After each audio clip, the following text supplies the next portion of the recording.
Comme à chaque semaine, on retrouve maintenant Camilla Rodriguez-CA pour notre dossier d'actualité. Bonjour Camilla. Bonjour. Alors, on vient tout juste de parler avec Mme Serve de Camions de Bouffe de rue. Retraçons un peu l'historique des camions de la cuisine de rue, dans le fond. D'où viennent les origines de ce type de gastronomie-là, de cuisine-là? La cuisine de rue est apparue aux États-Unis. Ça fait un moment déjà, donc on parle du 19e siècle environ. C'est pas exactement la même forme que ça a aujourd'hui, mais ça a évolué tranquillement jusqu'aux années 50, 1950, où est-ce que ça a vraiment pris la forme qu'on connaît actuellement. Ça s'appelait les cantines de rue, puis c'est apparu d'abord sur les bases de l'armée états-unienne. Donc, il y avait l'armée, puis sur le côté, il y avait les camions avec la nourriture dedans. C'est pas très vieux, par contre, le boom, la mode de la bouffe de rue date de 2008 environ aux États-Unis.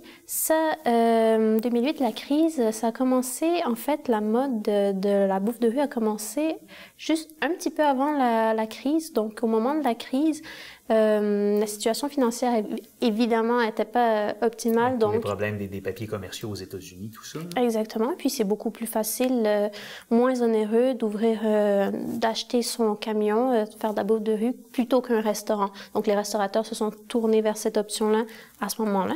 Puis ils ont énormément aussi utilisé les réseaux sociaux pour se développer, entre autres Twitter.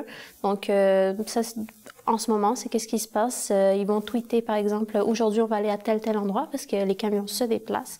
On va aller à tel endroit, puis à ce moment-là, les abonnés peuvent suivre les camions. Suivre virtuellement et en vrai les camions pour savoir où ils se trouvent à chaque jour. On parlait tantôt, toujours avec Mme Serve, de réglementation municipale. À quoi ça ressemble aux États-Unis, les différentes réglementations dans les grandes villes américaines? Comme ici, ça fonctionne par ville, donc une réglementation municipale. En Californie, par contre, il y a une loi qui dit qu'il faut obligatoirement que les camions passent la nuit dans un entrepôt ou à l'extérieur, dans le stationnement d'un entrepôt, et que dans cet entrepôt-là, la nourriture soit entreposée. Donc, c'est vraiment pour des raisons d'hygiène, conservation de la nourriture. Donc, les camions retournent la nuit. Le matin, on arrive sur le site, on va chercher ce dont on a besoin pour la journée, puis on fait la mise en place un petit peu dans le camion. Donc, ça, c'est la situation en Californie. Maintenant, bon, New York, c'est le stéréotype un peu de la cuisine de bouffe de rue. Est-ce qu'il y en a beaucoup de camions comme ça, de camions bouffe? Il y en a 5000 juste dans la ville de New York, mais il faut savoir que il y a énormément de types de bouffe de rue.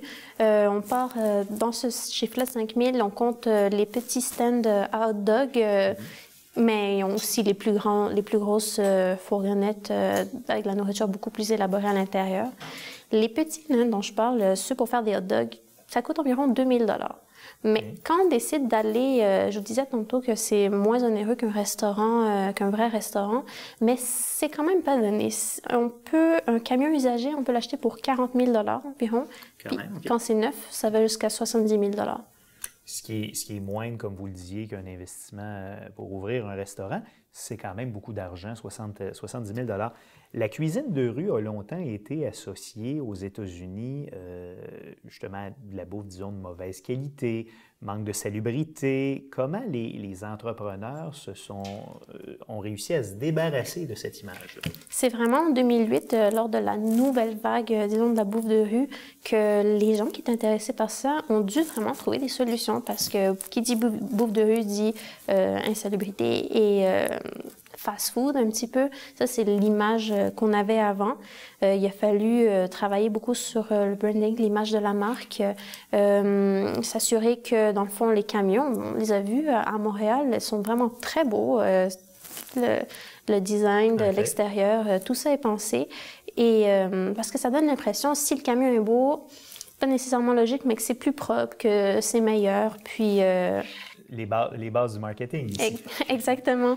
Puis aussi, on a travaillé beaucoup sur le menu. Donc, amener ça à des niveaux beaucoup plus raffinés. Puis pour beaucoup de restaurateurs, le concept, c'est de rendre accessible de la nourriture beaucoup plus, disons... plus élitiste, disons ça comme ça. Exactement. Donc, à ce moment-là, on la rend accessible à tous dans les camions. Et il nous reste 15 secondes. Au Québec, il y a évidemment le projet pilote qui est maintenant établi pour de bon depuis 4 ans à Montréal. Est-ce qu'il y a d'autres villes au Québec, je pense à Québec, où ce type de camion-là pourrait s'implanter? Oui, ça existe déjà d'ailleurs à Drummondville, puis à Québec, il n'y a rien qu'on voit s'avancer à l'horizon à ce sujet-là. Pour l'instant, l'administration Labaume ne semble pas vouloir bouger là-dessus. Alors, Camila Rodriguez, CA, merci. D'avoir été là et on se revoit la semaine prochaine.